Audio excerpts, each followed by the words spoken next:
Hello and welcome to the Jack and Jack Show. Jack Stroudley. We're in a quarter-final of an FA Cup. This is scenes we love to see. Hi Jack, good to be here. Good to be back on the YouTube channel. One round from Wembley. That's just the thought of it just makes me really, really, really excited. You know, I remember we were here talking even after Hull, and we were like, we've got Sunderland now, and we beat them, and you never know what's going to happen. And here we are, 2 rounds later. And at the time of recording, the draw hasn't been happening. I'm sure we'll get on to who we'd like to face. But there's a real opportunity here for Fulham to have at least one trip to Wembley. Well, what we are guaranteed is 90 minutes of football. And if we win in those 90 or 120 minutes or penalties, we're going to be at Wembley for the third time in fourth, really, if you count the Spurs game in the Premier League. But, I mean, last night's game was very, very interesting. I just wanted to say quickly that a lot of people, the football purists, they don't like a Wembley semi-final. But for teams like Fulham, who don't get to it much, it's very exciting. You know, you look at a ground like Villa Park and you say, yeah, if there's a semi-final there, I'd go. And Old Trafford, yeah, I'd go. That'd be great. But there is something special about Wembley. I know we both, you're at uni there. I've been to uni there. Like the novelty's worn off for us in particular. But for a lot of fans, Wembley's very, very special. Last night, we won 2-0. We didn't play incredibly, but I was listening to the BBC Football Daily podcast just earlier, and they just they put us in that bracket of, well, good teams just find a way to win. You talk about that like not Chelsea, Man City, Liverpool, United, but Fulham are in that bracket. It was an incredibly interesting game with 2 very, very good goals, Jack. Yeah. I'd like to caveat it by saying, unfortunately, I wasn't at the game like many others. I was also working, so I didn't actually catch the game. But from what I saw, Leeds had chances. There's no denying that. But we were, up to it, making some important saves. And the difference was we were clinical with our chances, and Leeds weren't. And while our striker didn't score, we've shown once again that we can share the goals around the pitch. And I'm sure we'll get into them, but Manor Solomon is just proving again and again what a fantastic player he is. And who knows where we could have been if he was here from the start of the season. I know. I was actually thinking about halfway through the game yesterday. I was thinking if he hadn't got injured, where would we be? But I'm of the mantra, everything happens for a reason. And it's not like we were lacking goals. Willian's chipped in, Bobby De Cordova-Reid's chipped in with goals, Mitrovic, of course. So it hasn't been much of a hindrance. Of course, now he's back. It does feel like a new signing. Obviously, he is a new signing, but it feels so fresh. And of course, he started the game like he did against Sunderland in both ties. He started last night. We'll get onto the goal a little bit later. I mean, Leeds, the goal that was disallowed, the push on Wilson, I was very confused. I was thinking, what's happened here? Is he whistled given the goal? Because all the Leeds fans were going mental, and then the players were surrounding the referee, and I was thinking, is the flag up? No. Okay, I don't know what's going on. I felt like Chris Kamara at Portsmouth. What was it? Portsmouth versus whatever fixture it was. The goal wasn't given. I mean, there was a push on Harry Wilson. I mean, it wasn't completely cynical and clear cut, but if the referee saw it and it led to a goal, then he disallowed it, and maybe that's a bit of luck. You have to get these sort of luck. You have to get the luck in these competitions. So yeah, that we got away with one there. The Paulinho goal is just ridiculous. I mean, a lot was made of it after the game actually, because Marcus Silva's asked about it. Like, he wasn't even looking. I don't know if you've seen it. Have you seen the clip of Marcus Silva's reaction? I've seen it. It's just for anyone who hasn't seen it, he just gets annoyed with the fact that he feels like Robinson should have got a foul on the far side. He's remonstrating with the 4th official. The ball goes in the net. Everyone gets up and cheers. He doesn't even flinch. He's still berating the 4th official. And Bernmorte goes up to him like, yeah, we scored. He was like, no, I don't care. So funny. So funny. What a goal. Talk to me about it. I mean, he's hit it first time. It's curled into the back of the net. Leeds are singing marching on together. They get interrupted by the goal. It's just brilliant. Oh, it's fantastic. It's honestly, you you couldn't ask for a better goal to open a game, especially a game where you're not necessarily in control, and Leeds have the ball and blah blah blah. Just to have that completely out of the blue, it's unbelievable. And Paulinho's shown his ability from distance. We know we've seen it before. Saw it at Forest. We've seen it in pre-season. He loves a goal from distance, but I think this is the pick of the bunch. It's the way he hits it, and from the distance, it's unbelievable. And Mellier's got absolutely no chance. No, well, it doesn't help that Mellier's 7 yards off his line. Yeah. But the way it bends in and out, it was unique. Very, very good goal. Forest was actually a similar technique in the way he hit it, the Forest goal, but this is way further out, catches everyone off guard. And I think we needed that, because I think if that doesn't go in, we're going to lose the game. I did have a sense of feeling that we were going to lose, given that Leeds were really decent, Somerville lively, Ruta very lively, and I thought Leeds were great. They were good, and actually, it does make me think now when they come down for that 12:30 game, which actually, ironically, could be the day of the FA Cup semi-finals. If we get there, it will be moved again. We're going to have to watch out for them, because they did play full strength. They brought on Bamford and Aronson. They were good. I was really impressed with them. I don't think, based on that performance and the performance against Southampton, I don't think they will go down. I think they've got too much, and Javi Gracia is a very good manager who took Watford to the FA Cup final back in 2019. So that was an interesting game, but one that, again, like, we just somehow got through it. And I'm trying to think of another big chance we had apart from the goals. The Mitrovic goal was offside, of course. There must have been a chance that we had. There was a Mitrovic shot wide, like in the second half, that kind of deflected wide. We weren't at our brilliant best. But Jack, another clean sheet. We've only conceded 4 since the World Cup. What's happening? What's going on? Yeah, it is mental. I've come all the times I've come on this show pre-World Cup or the podcast or talk to friends. My biggest grievance has been we've been really, really good, and I've been really, really impressed. But defensively, we looked like we were going to leak a goal or two, and we're like, for example, we conceded like 2 to Bournemouth and 3 to West Ham, dubious ones, and 4 to Newcastle, and we always looked like we were going to concede a goal. But since the World Cup, defensively, we look so solid, and it's not for the warrant of teams trying, because they have a lot of the time, especially look at the Brighton game, blah, blah, blah. Teams have chances, but I think Bernd Leno is having, you could make an argument, his best season ever. I know obviously he didn't play last night, but Bernd Leno, you can make the argument, is having his best season ever. He's making so many crucial saves. And then the back line, Kenny Tete is just unbelievable. I've been on the Kenny Tete train probably since he joined a few years ago. I think he's so good.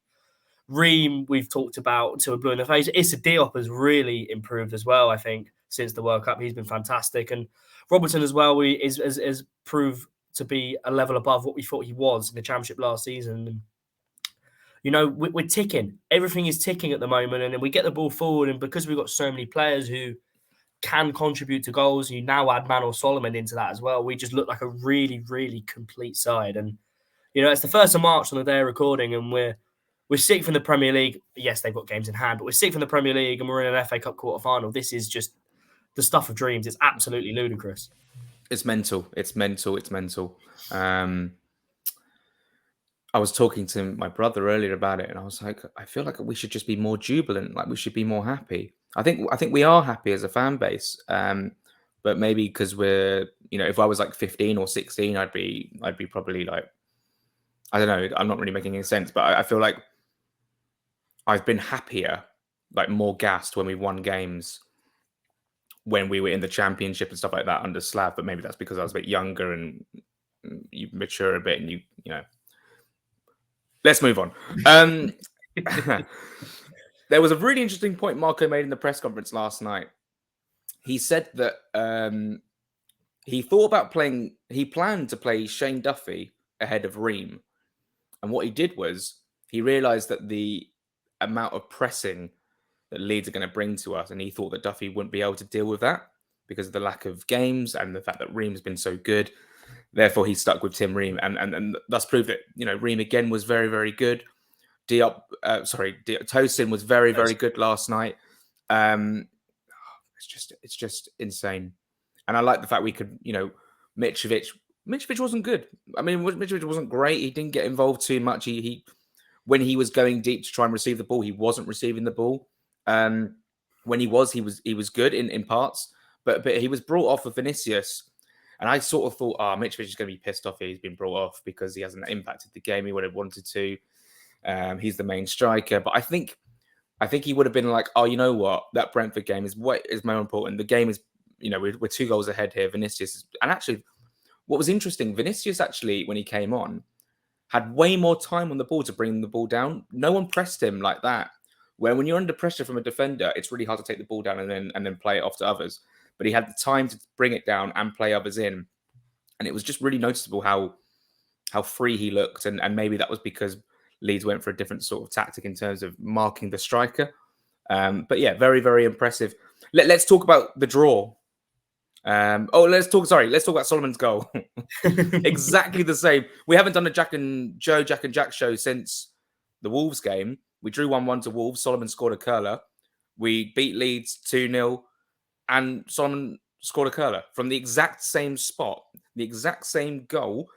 I thought when it went in, I was like, wait, what day is it? Is it Friday? What's going on? It was so stupid. But what a goal from Manuel Solomon. What a player. Yeah, literally just Control-C, Control-V. It was just absolutely to the goal on Friday night. But no, he's proven to be absolutely fantastic since he's come back in, and obviously there is question marks now. Does he start? I mean, I'm sure we'll get into team news and look at Brentford, but I think there's a really, really big claim that he has to. I don't, because he's now scored 4 in 4, and crucial.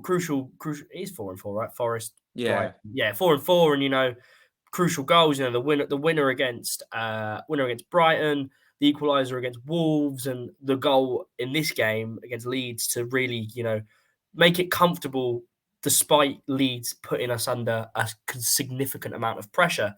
But yeah, look, he looks the real deal, doesn't he? The way he links play, and he can, he's got the pace, and his dribbling ability, and he's clinical. He's really clinical as well in front of goal, and he looks like a cracking player. And I think he's young. He's like 23. Yeah, he looks the real deal. And there's some people are saying it's a loan deal. Some people say no, he's signed. So it's a little bit all over the place what's going to happen next season. But I would be kicking myself if we don't sign Manuel Solomon down. I don't really know the logistics of the deal. I don't think anyone does, really. It's so... The waters are so muddied over that deal, isn't it? My understanding is we brought him in on a 12-month loan. He then has 6 months left on his contract at Shakhtar. By then, you can already negotiate. Once you have 6 months left on your contract, you can negotiate with other clubs. But the Shakhtar Donetsk director went on TalkSport like a couple of months ago and said that he expects him to sign for Fulham, but that's obviously could change because obviously he scored all these goals, he's got all this attention now. I would imagine we are the front runners, and you see like, Spurs are going to go in for him, but is he going to start for Spurs? Like realistically, with Kulusevski and Son and Richarlison and Kane, no, he starts for Fulham because he'll get his fitness back by next season. He obviously loves being here. Marco Silva's getting the best out of him. Again, another player. It does make sense. And if the fee is, or it'd be on a free, wouldn't it? I mean, yeah, free, yeah. So I'm not really sure what's going to happen, but I'd imagine we're going to be front runners. And it would be very, very sad if we didn't get him. There's a lot of love for him, a lot of love. And considering what happened with the Ukraine-Russia thing, and I just like he's come here, he's got the injury, he's had a tough 2022, but 2023 has been cracking for him, absolutely cracking. The draw, so today is Wednesday. The Sheffield United Spurs game is later, then the draw is after the game. I think we're ball number 5. I mean, everyone's saying, City away, blah blah blah, that would be the worst. But what is key to mention here is if we are away that day, there are train strikes. So it's going to be train strikes. I believe it's the Saturday. So if we got moved to like the Sunday or something, I think it's just the Saturday, but Who do you I'm want? I can't believe I'm saying this, and I was saying this to you and Joe earlier. I'm nervous for a cup draw, and Yeah, I didn't think I'd ever be nervous for a cup draw. Like it's such a big opportunity, and there's still some teams left, which there is no easy games, but winnable fixtures. Blackburn beat Leicester last night. You've got the winner of Southampton versus Grimsby, and you've got the winner of Burnley v Fleetwood as well. But then you look on the flip side, you've got City. Assuming United beat West Ham and Tottenham beat Sheffield United, you've got those two as well. And then Brighton, who I wouldn't want to face. I think in an ideal situation, you want a home draw. You want yeah. a home draw. And I mean, if we're being really, Blackburn at home would be the dream, to be perfectly honest with you. Blackburn at home. But oh yeah, I think my prediction. I said this to you, and I said this to Joe. My prediction. I've just got a sneaky suspicion it's going to be Brighton away again. I've got a really so funny. I've got a really sneaky suspicion we're heading back to the Amex again. Teams you don't want to face: United, Spurs, bar they get through. City, obviously. I'd say Burnley. You don't want to face Burnley. The form they're on. I mean, they demolished Bournemouth in round 3. Demolished them. Just about got through against Ipswich in the replay in round 4. Took them to a replay, yeah. I mean, Fleetwood could pull off a shock, but I mean, the way in which Burnley are going right now is I think Burnley win that quite comfortably, to be honest. But yeah, in an ideal world, a Southampton at home, perhaps Grimsby at home, Fleetwood at home, Burnley at home would be heinous. I think Blackburn is the one, isn't it? Blackburn's the dream. Blackburn at home is the dream draw, to be honest with you. But it's just, but even then, they made Leicester look silly last night. Yeah, but Leicester never win at home, so you can't really. Look, I think it's just if you can avoid those big teams. I mean, to be fair, so like you said, it's only 90 minutes, but if you avoid those big teams, you give yourself a really, really favourable chance. Or what's even better if they face each other, Man United versus Man City, Tottenham versus Tottenham, City, Brighton, Tottenham, Brighton, yeah. Brighton, United, City. We'll have Blackburn. Jobs, Burnley, Southampton. What a fantastic! I wouldn't put it beyond Grimsby beating Southampton tonight. Yeah, it depends. It depends what their objective. Because even then, if they go second string, they should. With all due respect to Grimsby, they should have enough to get past Grimsby. I know they beat Luton 3-0 in the replay. Was it a replay? Yeah, quite comfortably. But conceded against Lincoln. Was it Lincoln they played and conceded against as well, or am I being? Oh, that was in the Carabao. That was the Carabao. Yeah, completely different cup. They went 1-0 down within a couple of minutes. Okay, so that's the draw. Let's get on to the Brentford game. We play on Monday Night Football. It's just, I think our last 4 games have all been on TV, and then the Arsenal game's on TV as well. And then the FA Cup game will probably be on telly as well. Yeah, so a reminder that Liverpool away is now postponed. Yeah, midweek. Moved to midweek. That'll be a midweek. That'll be an end of season push for the Champions League or Europe or something silly. Right, Brentford, no Paulinho. Obviously, that's the headline. Ivan Toney, another headline, has pleaded guilty. He'll still play because his hearing's not until April, apparently. It's a farce. What are you thinking? Because ultimately, we're not in a position right now where, like, when we beat them in August, I was thinking, well, if we beat them in at Legoland, that's going to be a huge 3 points for us because it's going to contribute towards survival. We've survived. That's done. Yeah, so, but it is a derby, and you don't want to lose it against the Hey Judes. Like, I don't want it. It's not happening. Yeah, I think obviously the context of the match has changed, as you said. Looking at it at the start of the season, it could have been a vital point or 3 points towards survival. But now it's like, get a result against Brentford, and you're floating in and around 6th or 7th, and who knows? But I think I don't know. I really don't know. I think it's gonna be a really tough game, as you said. No Paulinho is a huge loss for us. I can't. You'll be able to tell me how Sasha Lukic played the other day. I wasn't that. He was good. It was good. He's a tidy player. Wasn't amazing last night, but he was tidy on Friday. Okay, cool. But it'll be, you'd imagine, I mean, we'll get into teams. It'll be him and Harrison Reed in the midfield too. Well, would it? Because I would actually be tempted to go with, and I'm sorry for butting in, that's okay, Pereira in the 10, or even Pereira in the 8, and Bobby D Cordova-Reid as the 8 or the 10? Oh, I'm not sure. I'm not sure. And You're again, not sure? Bobby Reid in the midfield too effectively against Brentford. I'm not overly convinced on that one. Because you're then relying on Harrison Reed to do Paulinia's job at holding midfield. Yeah, I guess. I feel like you don't really have another solid option, really, do Yeah. you? Who's gonna come in and Yeah. do that job, you know? And No but look, TC, obviously. yeah, look, it's a tough game. It's a really, really tough game. And obviously, as you said, Tony's pleaded guilty, but we've got to wait at least another month before we even find out what's happening there, which is, make of that what you will. Look, yeah, it's a tough game. Monday night, the Sky are going to be loving Brentford like they always are, and Oh yeah, hopefully they won't be at the ground. They'll be in the studio. It's a Monday, and yeah, it's if we can avoid a defeat, it would mean that we've played both West London sides and not lost them in 4, which would be The whole season. Yeah, which would be quite nice. But I don't know. Honestly, it's a bit like Brighton. It could genuinely go either way. Yeah, I mean the Brighton game is hard to predict. These two teams, Brighton and Brentford, they are on our tails. They are as good as we are really this season, and I hate to say it, hats off to Brentford. I mean, hats off again. They've come up. They stayed up. They looked like they could have gone down before they brought in Ericsson. Ericsson basically changed their whole team. Tony got enough goals, and they did well. And this season, they've just flourished again. Like they've beaten Liverpool at home. They beat United at home. I can't really sit here and be like, oh no, they haven't done. They have done well. Like they've done very, very well. What happens with Tony is completely irrelevant because up till now he's still performed at a Premier League level. He's got more goals than Mitrovic. You can't really sit here and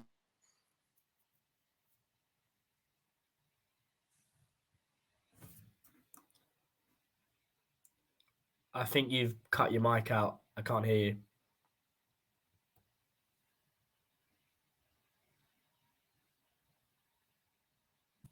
Hello. Okay. When did I go? You said about Tony scored more than Mitrovic. Oh, okay. So yeah, you can't really, diss Brentford this season. In terms of the team news, let's go with so Leno, Tete, Ream, Diop, Robinson. Yeah, and then it gets tricky. Do you want to take over from there? Yeah, I'm still going to stick in the midfield too of Reed and Lukic. I know you're thinking potentially Bobby Reid, but I think it'll be Harrison Reed and Sasha Lukic. Yeah.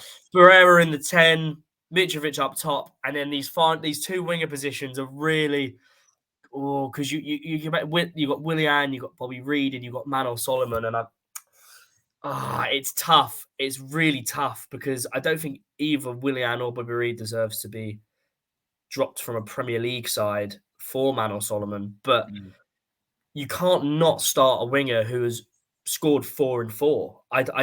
You can't not. So I mean, I guess you go Solomon one side and do you put Willian on the other? Maybe that's what I would do. Yeah, that's what I think so because then you've got Bobby Reid on the bench who, as much as I disagreed with you, could slot into a number of different positions as fresh legs off the bench. I think that's probably the way that I would go. The only issue with that is, do you see Bobby D Cordova-Reid as an impact sub? Someone's going to come off the bench and make a difference. Obviously, Solomon is, but then again, the clamour for him to start is going to be very, very apparent given what he's done recently. I would start Solomon but then again, like in the back of my mind, I'm thinking he's not going to be able to play 90 minutes. So if he gets to 60, hasn't scored, hasn't made an impact, we're going to have to bring him off. And maybe I'm just being too harsh on Bobby D Cordova-Reid. Like he's still a creator. He can still flash a ball in the box. So yeah, let's stick with Willian and Solomon then, shall we? Yeah, I think it's a valid point about Solomon being more of an impact sub, but you don't want to make him restless. And I think he came out in that interview after Wolves and said he's ready to play and this, that, and the other. And if you don't start him now, he's surely going to be thinking, what the hell have I got to do to get in this team? And I think he deserves a start, and you know, if there's ever a time for him to start and make an impact, it's certainly on Monday night. We shall see. Score prediction. It's tough. I said it's tough. It could go either way, to be honest with you. So I'm going to sit on the fence, and I'm going to go 1-1. Oh, I was going to say 1-1 as well. I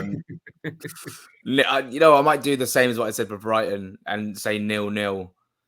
Just a cagey, horrible game where, and actually, this is a point to be made. I should have made earlier with the Leeds game. We gave up a hell of a lot of chances, high XG chances as well.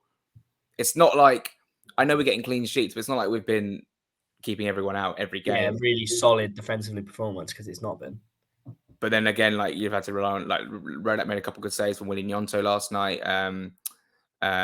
Ruter and Aronson, and Leno's obviously been incredible. So the goalkeeping factor is obviously a factor, because he's been making some incredible saves.